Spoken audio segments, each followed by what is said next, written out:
His Divine Grace A.C. Bhaktivedanta Swami Prabhupada. The movement he started is now known to millions around the world, yet he himself remained in the background. Without personal ambition, he worked humbly to spread Krishna consciousness, devotional service to the Supreme Personality of Godhead. Yet his achievements and personal character did not go unnoticed. The world's leading scholars and religionists praised his unique contribution, and thousands grew to love him as their dearmost friend and well-wisher. In his memory, his disciples erected a stunning memorial in the hills of West Virginia, now visited by 500,000 people a year. In this and many other ways around the world, Srila Prabhupada is offered expressions of love by those whose lives he most deeply touched.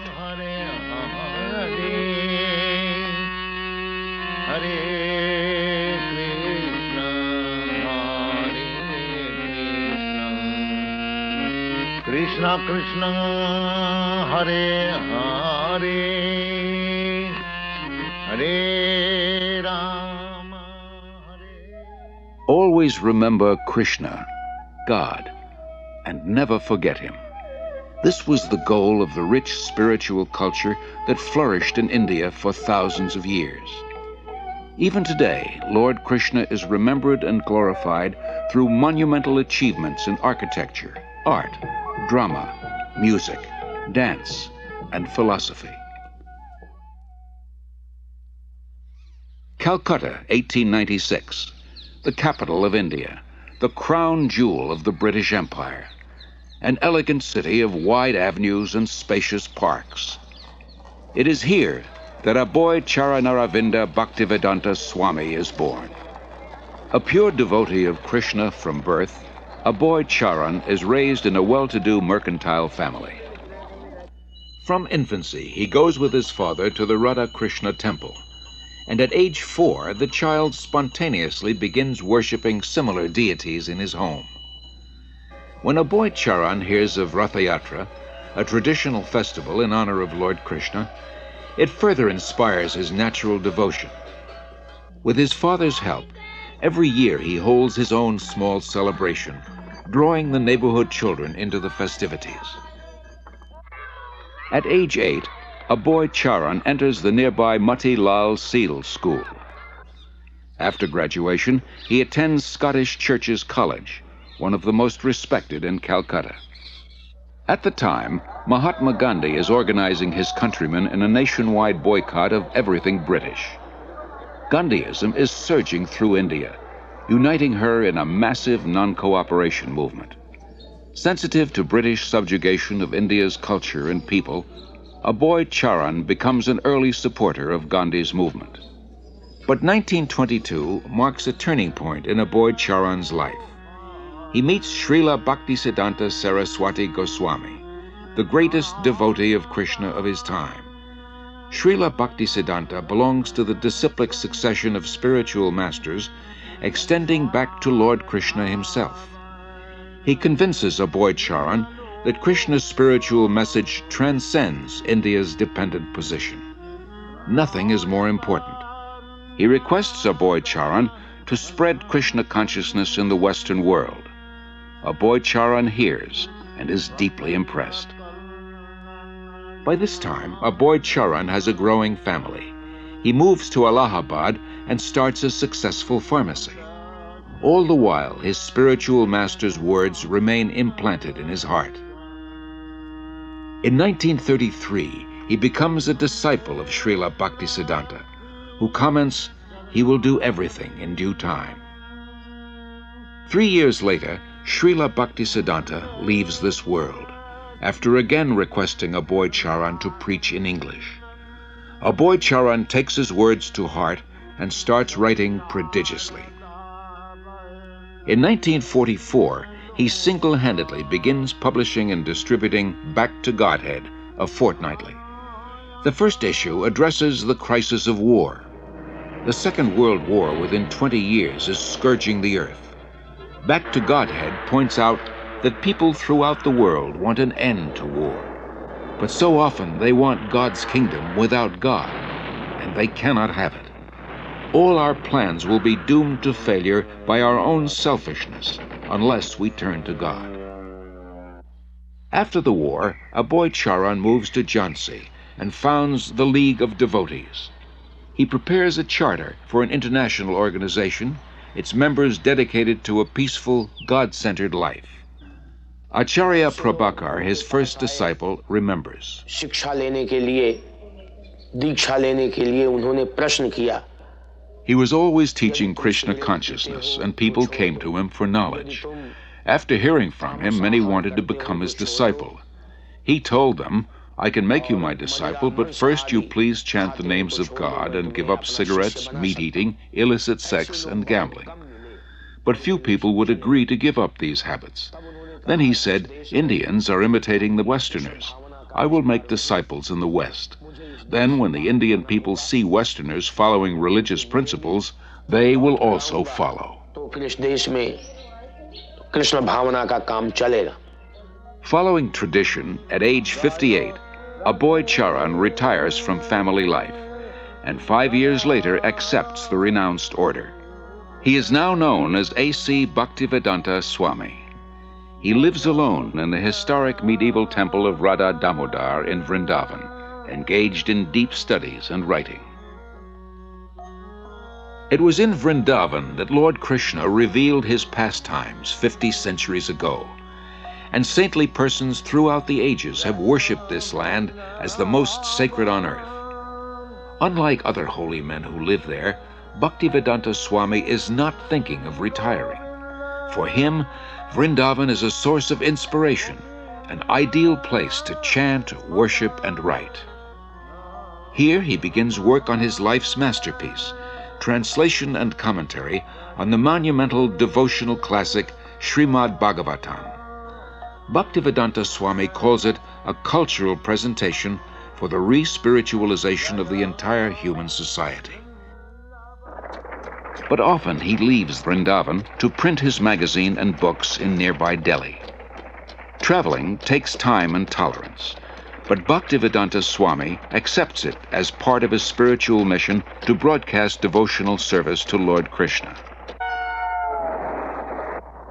He writes, "Our leaders have carefully set aside the treasure house of India's spiritual asset, and they are imitating the Western material way of life. But people are more unhappy than ever before because of the exclusion of the most important part of life, the spiritual aspect." In Delhi, Bhaktivedanta Swami personally distributes copies of Back to Godhead, and with small donations, struggles to maintain the publication. He regularly sees Surendra Kumar Jain, a printer. It was somewhere in the month of February 1956 that I first met Prabhupada. He came to my press for getting the magazine printed, Back to Godhead. I found that it was not very easy for him to collect money. He would come to the press practically every day, and after the printing was done, he would do everything himself. But he was a dedicated person, a very committed person. And at the times when he was not in a position to pay the bills, I would ask him, "Why are you running this? Why don't you stop it?" He would say, "No, it is my mission. And one day, Surendra Kumar, you will see that I will succeed in my mission." By 1964, Bhaktivedanta Swami completes 3 volumes of Srimad Bhagavatam. Prime Minister Lal Bahadur Shastri lauds his accomplishment and recommends his books for placement in India's public libraries.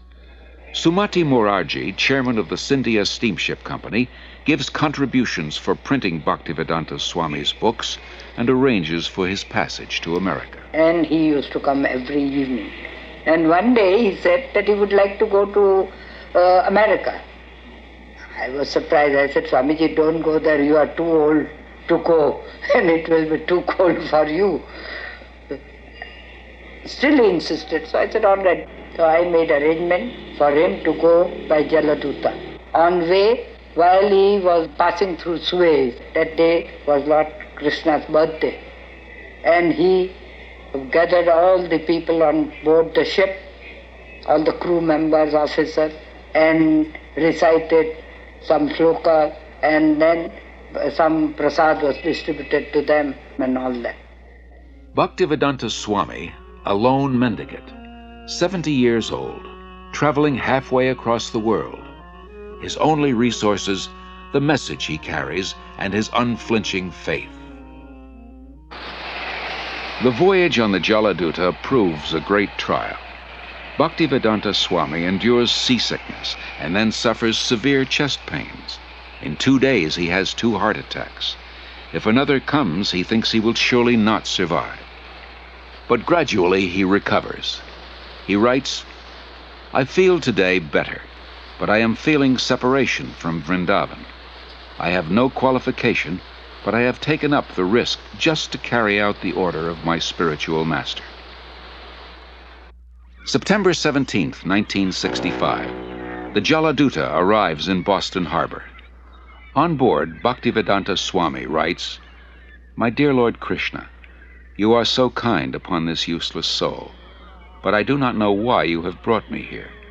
Most of the population here is absorbed in material life. How will I make them understand your message? I can simply repeat your words, and if you like, you can make my power of speaking suitable for their understanding.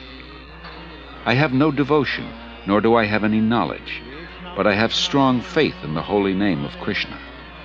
I have been designated as Bhaktivedanta, devotion with knowledge, and now, if you like, you can fulfill the real purport of Bhaktivedanta. Signed, the most unfortunate, insignificant beggar, A.C. Bhaktivedanta Swami."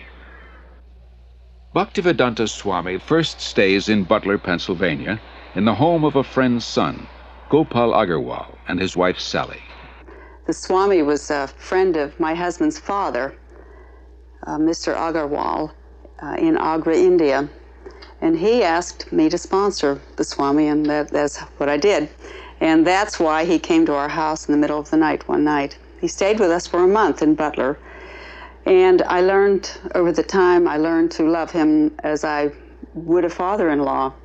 He was a very sensitive and kindly type of person. He was indeed one of the most unusual men I've ever known in my life. The Swami came with so few possessions. He came with the clothes he had on his back. He had a typewriter, and he had his books. And he had a bag of cereal. Imagine coming to a country on the other side of the world with so little, and yet he came with so much in himself. The Swami brought a pan with him in which he cooked his food, and in fact cooked our lunch too. Our little boy was only 6 months old when he came, and the Swami was there when Bridge first stood, and he laughed and laughed to see him stand up. When he laughed, he was just oceanic. He just seemed to take in the entire universe when he laughed, and he laughed a lot. I enjoyed my association for that 1 month with him about as much as I've enjoyed anything in my life. Although comfortable in Butler, Bhaktivedanta Swami thought the most important philosophy in the world, Krishna consciousness, should be spread in one of the most important cities in the world, New York. He moves to 100 West 72nd Street. 3 months later, his typewriter and tape recorder for translating are stolen. Bhaktivedanta Swami later said, "I came to America risking my life. I was physically unfit and at the fag end of my days. Sometimes I did not know where to live, nor was I used to the severe cold. Seemingly I was alone for 1 year, but I never felt alone. I always felt the presence of my spiritual master, so I did not lose my enthusiasm, despite all difficulties." Bhaktivedanta Swami arrived in America during a decade of discontent. There's widespread dissatisfaction with America's war in Vietnam and with what some consider her racist, exploitative dealings at home and abroad. Disillusioned by the establishment, the youth create a counterculture of their own. Around the time Bhaktivedanta Swami came, waves of Americans are breaking away from the status quo, searching for an alternative. For a short time, Bhaktivedanta Swami lives in the Bowery in a loft given by a friend. Mukunda Goswami, who was attending his classes at this time, tells of their first meeting. He wore very thick glasses and had a big Sanskrit book spread out before him. His voice was very deep and resonant. He spoke with great authority, and the Sanskrit shlokas he spoke were very beautiful, very melodious. He was obviously a very distinguished scholar, and I became very curious, almost astonished as to how someone of his stature, he looked very much like an aristocrat, could be living and residing in the Bowery, the Skid Row of New York. And afterwards, I approached him to speak. I was standing, and he was sitting on his small dais, so he was looking up at me, and he had the look of a very happy, innocent young child. And I could see that he actually had all the time in the world for me. He wasn't short of time. I asked questions, he would answer. Then after some time, he moved to a somewhat better neighborhood on 2nd Avenue. We helped him rent a small storefront there, and he had an apartment in the back. And within a few weeks' time, this little storefront on 2nd Avenue, on the Lower East Side of New York, which was then populated by thousands of young hippies, had been transformed into a beautiful Krishna temple. Allen Ginsberg, I remember, began to come at that time. When he moved down the Lower East Side, I thought that was a stroke of brilliant social judgment, because traditionally, Swamis, yogis, Zen masters all moved uptown to the rich and were sponsored and funded by the rich, and you would find Krishnamurti living in elegant apartments on the Upper East Side with drawing rooms and French furniture, and here was Bhaktivedanta like in the depths of Calcutta, where the hippies were and where the acid heads were and the freaks and the amphetamine heads and the meth monsters. So it seemed like he was actually bringing some kind of ray of song and light to the right place, the lower depths where it was needed, and where, of course, the Lower East Side was the intellectual center in certain respects, in art and in advanced spiritual vibrations, particularly in the 60s. So it seemed a historically just move on his part.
Celebration at Tompkins Square Park, which was last Thursday, or Thursday before last. And I knew I had been seeking a guru for a while.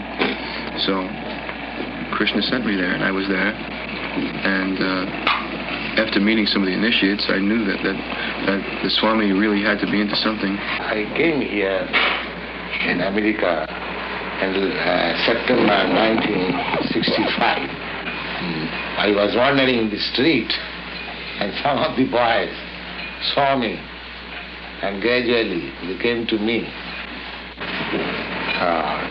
My mission is to preach the philosophy of Lord Chaitanya,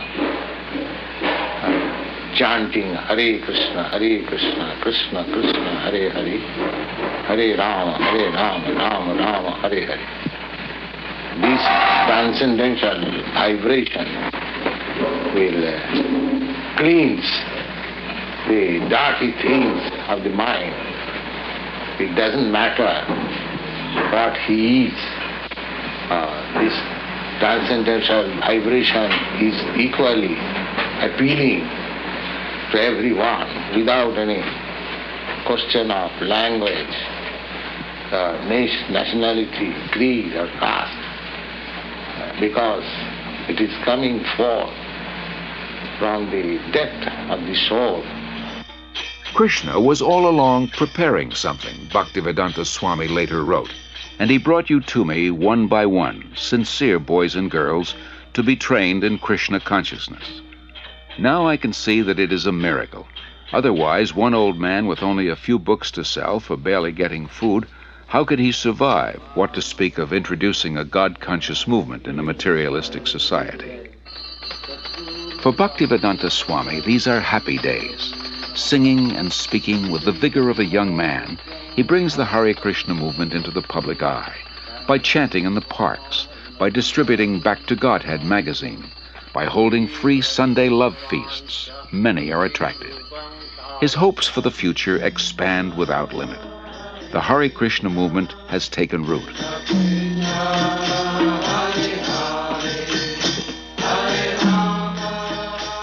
Sometime in the spring of 1967, people handed me clippings from New York newspapers saying that there was a Swami in New York City. So I went to New York to look up this person and his movement. My first contact was with disciples apart from Bhaktivedanta Swami, and I was frankly somewhat disappointed by the disciples. They seemed to be not very informed about what they were doing. They were unclear about the whole thing. And yet they were terribly serious and terribly devoted to what they were about. And I couldn't put those two pieces together. You know, their confusion, uncertainty on the one hand, and their commitment on the other, until I met Bhaktivedanta Swami. And as soon as I met him, which was after several visits to the temple, I realized that this was the person who really made the whole thing go. But the impressive thing about that was he was never himself in the center. He never said, you should do this because of me. He always said, you should do this and I should do this because of Krishna. When he gave them instructions to do what they thought were impossible things, like he told one of the early disciples, go start a magazine. The guy had never had any contact with a magazine before in his life except to read one. And he said, how am I to do that? And Bhaktivedanta Swami said, Krishna will help you. He was just astonishing in terms of the personal impact that he had on people, the way that he was able to give them confidence in themselves, but more importantly, give them confidence that there was a guide who was leading them and would give them the strength that they needed. Bhaktivedanta Swami does not belong to New York. He belongs to Krishna. So when a few of his followers invite him to San Francisco, he goes and introduces the freewheeling youth to Krishna, his ancient culture, his spiritual food, his eternal chant, the way to stay high forever. In the heart of the hippie movement, Haight-Ashbury, Golden Gate Park, and in the hearts of the hippies, the Hare Krishna mantra resounds with unimagined potency.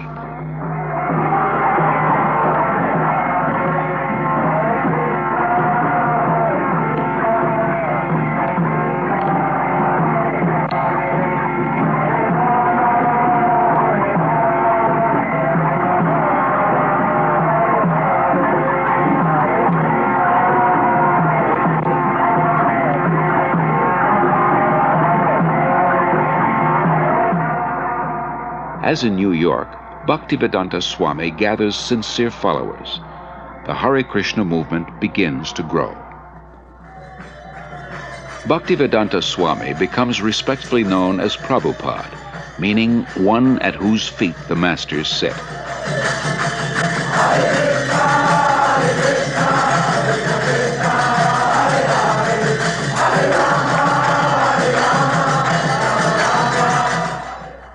From Montreal, Prabhupada sends 6 disciples to open a temple in London.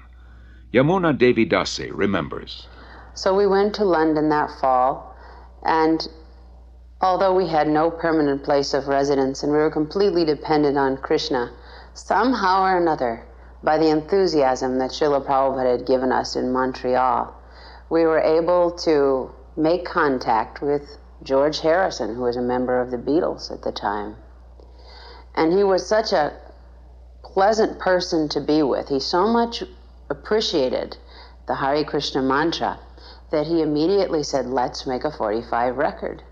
So we'd cut a record, and he was very pleased with it, did a little background music on it, and it was released, and Apple organized tours for us. We went to Germany and France and had television coverage.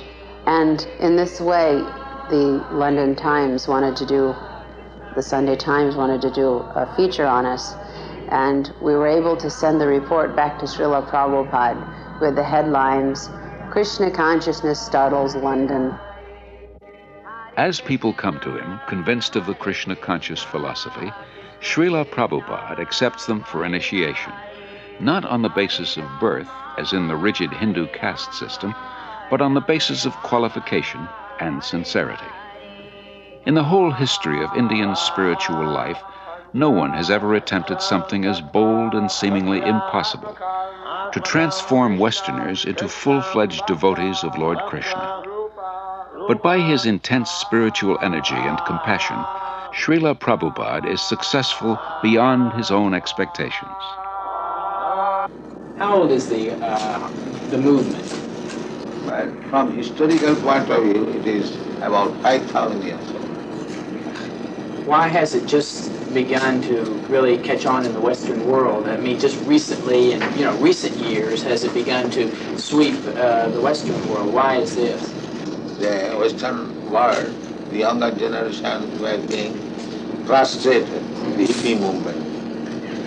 So, when they saw something tangible, they accepted it. What things would, if everyone in the United States believed in Krishna to the extent that you do, what would happen to this country? How would it be transformed? They'll be very happy and peaceful. There will be no more hippies. What would you describe as a hippie? Someone who smokes. You know better than me. Something extraordinary. The thing that really inspired me the most about Srila Prabhupada was his complete dedication to his devotees. The thing that Prabhupada liked the best was to be with his disciples. It wasn't that he took on large amounts of disciples and then sat back and then just pushed them to do this and that and the other for himself. He did more for us than we ever did for him. And traveling with him personally, I got to see what a tremendous sacrifice he made for us. Even when he was ill, he would still preach. He would still be concerned. He would still be asking after how things were going in the society that he created, how were individual disciples doing. He always had time also to look to our personal needs. He was very concerned. Prabhupada wasn't aloof. All he really wanted was us to reciprocate the love that he gave to us. And if we reciprocated, he would give us more. So my personal experience with Srila Prabhupada was that I found in him a person that I could actually genuinely, fully give myself to. In Srila Prabhupada's eyes, Krishna consciousness is not an armchair philosophy or a part-time religion. It is a way of life, a transcendental culture that can end man's political, economic, and social problems. To realize his vision, Srila Prabhupada circles the globe 14 times in 12 years, inspiring his followers and discussing Krishna consciousness with all interested persons. His door is open to everyone. Actually, nothing is private property. Everything belongs to God. Rather, we have stolen God's property and claiming my property.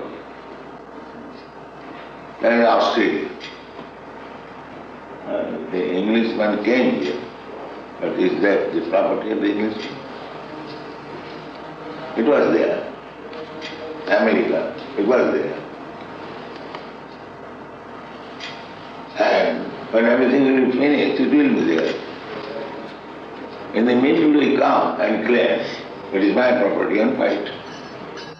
To revive the Krishna conscious tradition in its full richness, Prabhupada envisions God-centered, self-sufficient farm communities based on the principle of plain living and high thinking.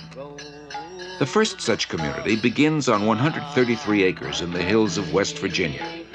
Prabhupada calls it New Vrindavan, after Krishna's place of pastimes in India. In 1972, Srila Prabhupada begins a Krishna-conscious primary school system in Dallas, Texas.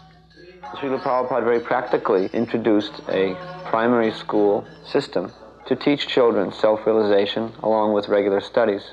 This means that the Gurukul system is unique in that the educators are themselves free of vices.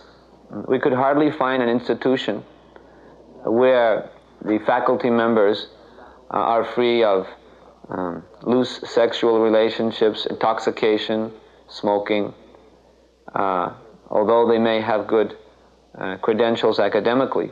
That would be rare to find. But in Krishna consciousness, the teacher must also be on a platform of pure devotional service, because the children are very impressionable and they'll learn whatever their educators are actually doing, not just what they're saying. So these were some of the principles that Srila Prabhupada introduced in Gurukula. Srila Prabhupada gradually trains his disciples in the time-honored tradition of deity worship to help them advance spiritually. He explains, "I have introduced this system of deity worship among the non-believers, the atheists. Krishna cannot be understood with our present senses, but by his kindness he agrees to personally appear as the deity to accept our service. When we are attracted to the beautiful form of the deity, we will forget our attraction for material things. And as we serve the deity, we will develop pure love of God. Then our lives will be successful."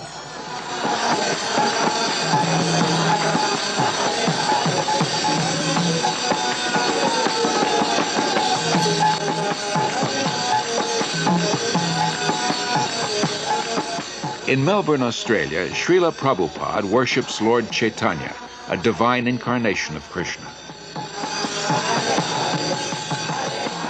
By Chaitanya Mahaprabhu's mercy, we have installed the deity here in your country. You are very fortunate that Chaitanya Mahaprabhu has come to your country to teach you how you become free of all anxiety. This is Chaitanya Mahaprabhu's mission. Everyone is full of anxiety, but everyone can be free from all the anxieties if he follows the path chalked out by Sri Chaitanya Mahaprabhu. As people are followed in this age, the method also has been offered very simply. They have been recommended simply to chant the holy name of God. That's all. For 5 years after first arriving in America, Srila Prabhupada presents Krishna consciousness primarily to Westerners, from housewives to hippies to heads of state. Then, in November 1971, after a world tour, he returns to Delhi with some of his followers. The mayor receives him with the fanfare that greets a homecoming patriot. Prabhupada quotes Lord Chaitanya. "It is the duty of those born in India to benefit others by spreading Krishna consciousness. This is India's greatest glory, her unique gift to the world."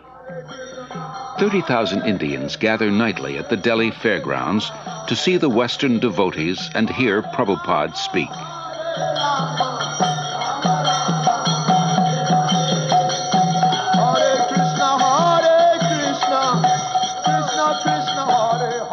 To bring about this change in India, that the revival of Krishna consciousness, Prabhupada's plan was to bring his dancing white elephants. He told us that when I bring my Western disciples to India, they will all come to see my dancing white elephants, he said.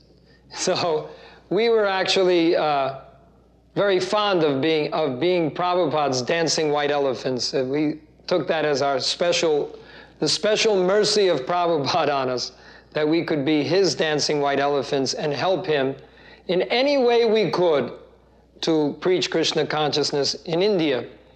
Prabhupada was told by an astrologer in Navadip in West Bengal that when he saw Prabhupada's face, a photo of Prabhupada, he said, this man, he has the ability to make a house in which the whole world can live peacefully. To make a house in which the whole world can live very peacefully. And when I told Prabhupada that, he said, yes, that is my mission, that within Krishna consciousness, the whole world can live peacefully. While the Hare Krishna movement spreads worldwide, Srila Prabhupada wants to nurture its roots in India. He journeys to Mayapur, West Bengal, the birthplace of Lord Chaitanya. It was Lord Chaitanya who inaugurated, 500 years ago, the congregational chanting of God's holy names. In Mayapur, devotees purchase a small tract of land and start constructing an international guest house. For a handful of devotees who know nothing about construction, this is not an easy task. Srila Prabhupada directs and encourages them. For ourselves, he says, we are happy and satisfied living in a grass hut. But if we simply have a hut, who will come here? The more we develop our land, the more people will be attracted. Prabhupada plans to build a temple of understanding to house the world's largest planetarium, and around it, a spiritual city with schools, shops, farms, and many temples for worshiping Lord Krishna. Within the hearts of India's people is a natural respect for the eternal Krishna-conscious culture. Many come forward to take part in Srila Prabhupada's movement and accept initiation from him. No one should go hungry within a 10-mile radius of the temple, Prabhupada instructs. In March 1972, devotees start the ISKCON Food Relief Program, distributing prasad, vegetarian food offered to Lord Krishna. As the Mayapur project develops, Prabhupada invites his disciples from 6 continents to join together yearly on the anniversary of Lord Chaitanya's appearance. Prabhupada wants them to be purified and inspired by remembrance of the Lord in his holy land. In Vrindavan, Srila Prabhupada treats his followers to a guided tour of the holy places and personally relates Lord Krishna's pastimes. The devotees relish a bath in the sacred waters of the Yamuna River.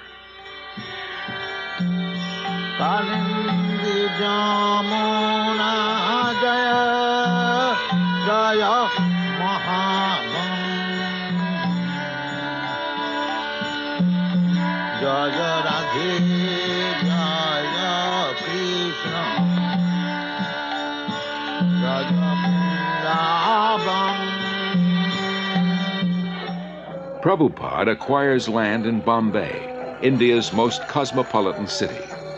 Although he has only a hut for a temple, Prabhupada envisions an international cultural center. His ambition is to give as many people as possible access to the nectar of transcendental life, whether through philosophy, service, or spiritual food, so that everyone can become happy, hopeful, and peaceful. Dr. N.D. Desai, a leading Bombay industrialist, recalls. From 1971 through 1977, I must have met Prabhupada many, many times. And each time I met Prabhupada, I would try to find fault with him. And even I would try to make him angry, or I once even tried to find out whether he was greedy. I just couldn't find any fault with him. In fact, you know, in matter of business life or daily life, we do try to see the weakness of the other person, and sometimes we try to, as a businessman, try to take advantage. But here was a person who just wouldn't become agitated. There was absolutely no lust in him. There was no greed in him. There was, I couldn't see a spot of jealousy in him. And then I realized, after 6 years, that he was a very empowered, divine person. Gradually, Srila Prabhupada says, I am seeing all my dreams being fulfilled. In Bombay, a spacious marble temple, a theater, a restaurant, a library, and a twin-towered 7-story hotel. In Mayapur, the planned spiritual city develops. Hare Krishna, Krishna Krishna. In Vrindavan, the popular Krishna Balaram Temple, an international guest house, and a secondary school. Prabhupada sees his society grow into a worldwide confederation with more than 100 temples, restaurants, institutes, schools, and farm communities. 500 years ago, Lord Chaitanya predicted that one day the holy name of Krishna would be heard in every town and village of the world. By the mid-70s, Hare Krishna becomes a household word. When I first met the first Hare Krishnas, I can remember how surprised I was, and really I wondered what this meant. The costumes and the chanting and the shaved heads appeared a little strange, a little bizarre to me. But the more I came to know the movement, I came to find that there was a striking similarity in the essence of what they were teaching and saying, and in my understanding of the original core of Christianity. That is, living simply, not trying to accumulate worldly goods or profit, living with compassion toward all creatures, sharing, loving, and living joyfully. I am impressed with how much the teaching of one man in the spiritual tradition that he brought has impacted itself into the lives of so many people. So in my own view, his contribution is a very important one and will be a lasting one. As a child, Srila Prabhupada celebrated Ratha Yatra near his home in Calcutta with his playmates. Years later, he is still celebrating the Ratha Yatra festival, but now on the main streets of 20 large cities around the world, and with hundreds of thousands of disciples and guests.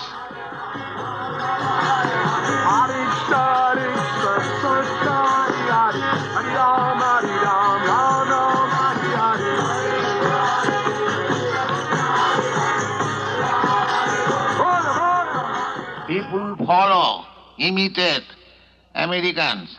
I am traveling all over the world.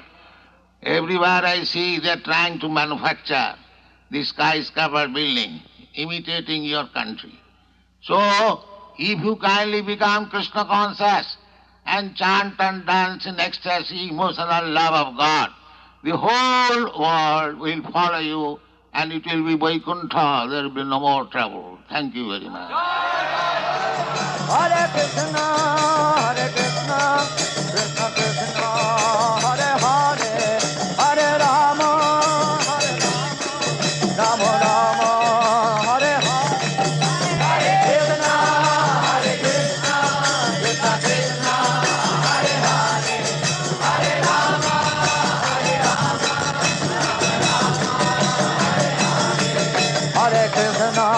Hare Krishna, Krishna Krishna, Hare Hare, Hare Rama,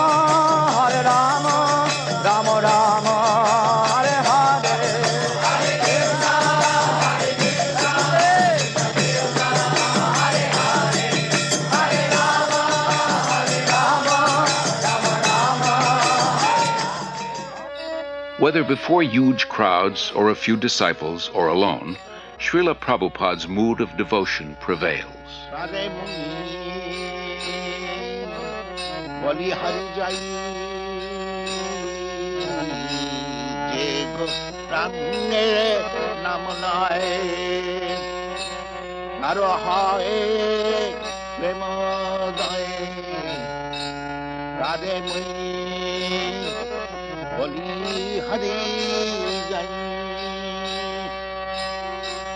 Gauranga gulate jhure Nitya tare jhure Gauranga gulate jhure Nitya tare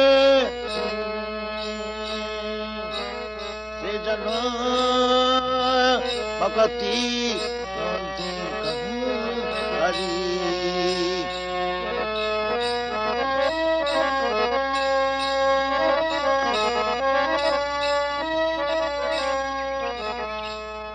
Wherever in the world he happens to be, Srila Prabhupada follows a regular daily schedule. In the quietude of the early mornings, he goes out for lengthy strolls and shares intimate moments with a small group of students and guests.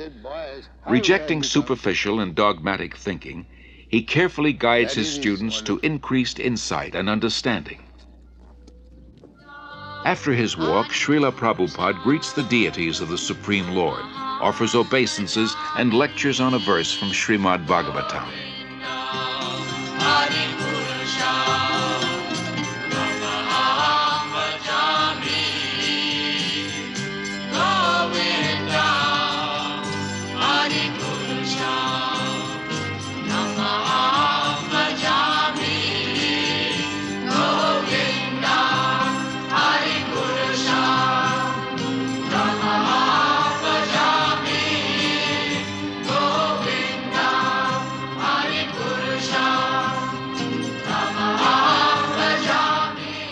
So you may have $2 million, I may have $10, you may have $100.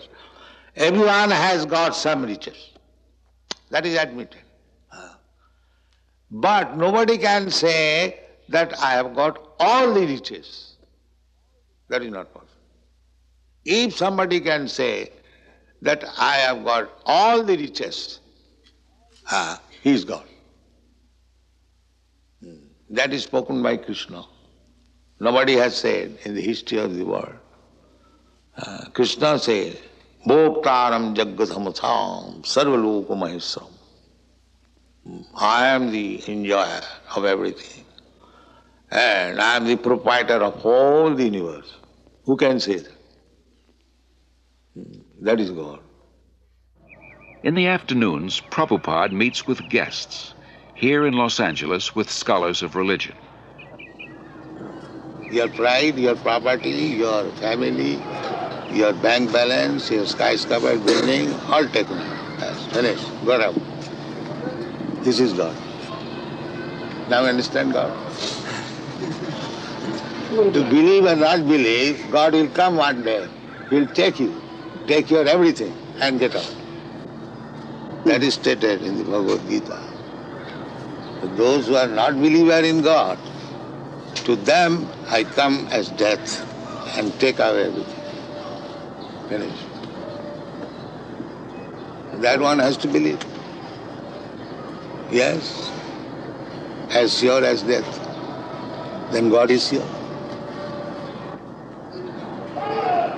So unless one is madman, he cannot say there is no God.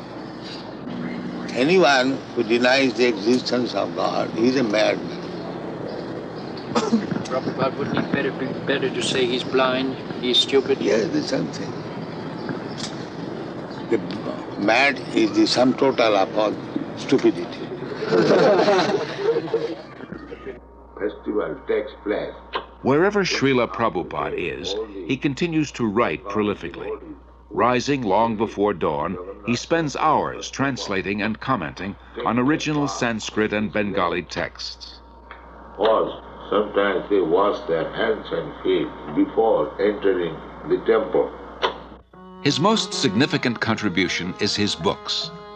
Srila Prabhupada sees 60 million distributed in 28 languages.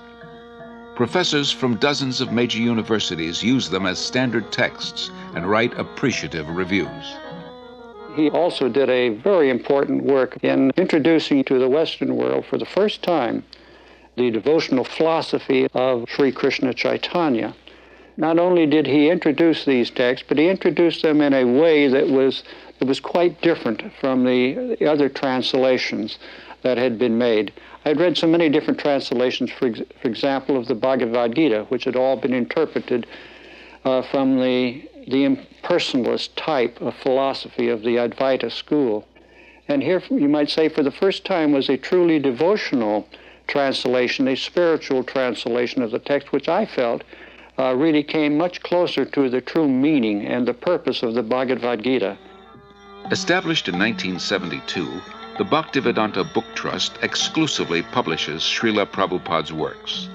It becomes the world's largest distributor of books in the field of Indian religion and philosophy. For Srila Prabhupada, The transcendental knowledge in these books forms the basis of the Hare Krishna movement, a movement prophesied to grow for the next 10,000 years.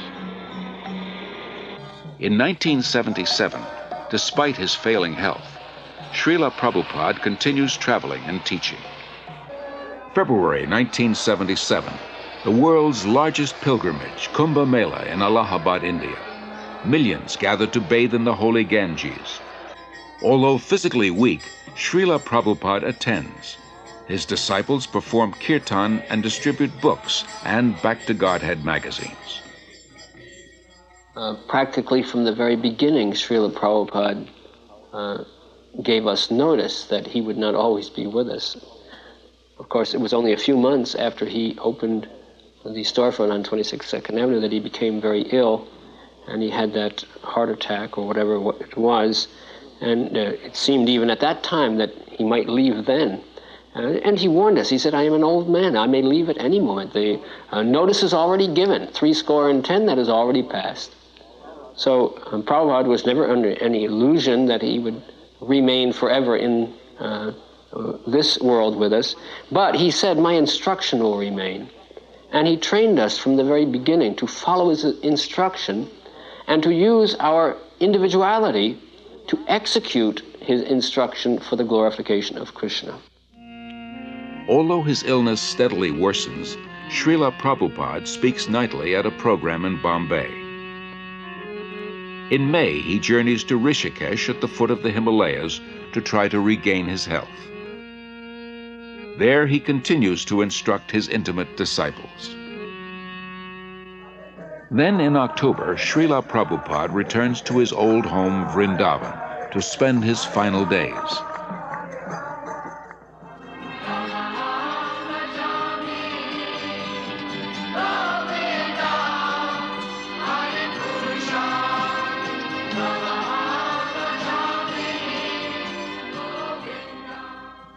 Even though he is physically incapacitated, Srila Prabhupada's intellect remains clear.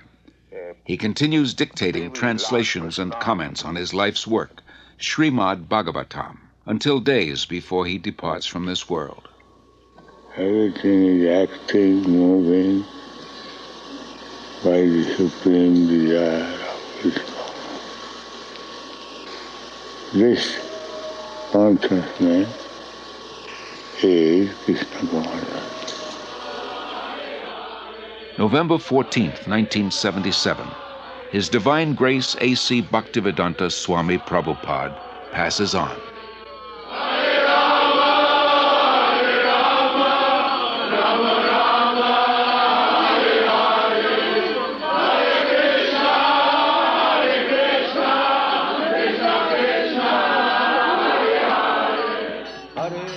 That divine personality who spoke on different subjects with thousands of meanings, who imparted knowledge in thousands of ways, and who inspired thousands of devotees, has now returned to his Lord, Sri Krishna. Being kind to his devotees, Lord Krishna gave them the association of Srila Prabhupada. Being independent in his desires, the Lord has now broken that association. Yet Srila Prabhupada remains. He lives forever in his teachings, and he lives forever in the hearts of his followers as their ever well-wisher.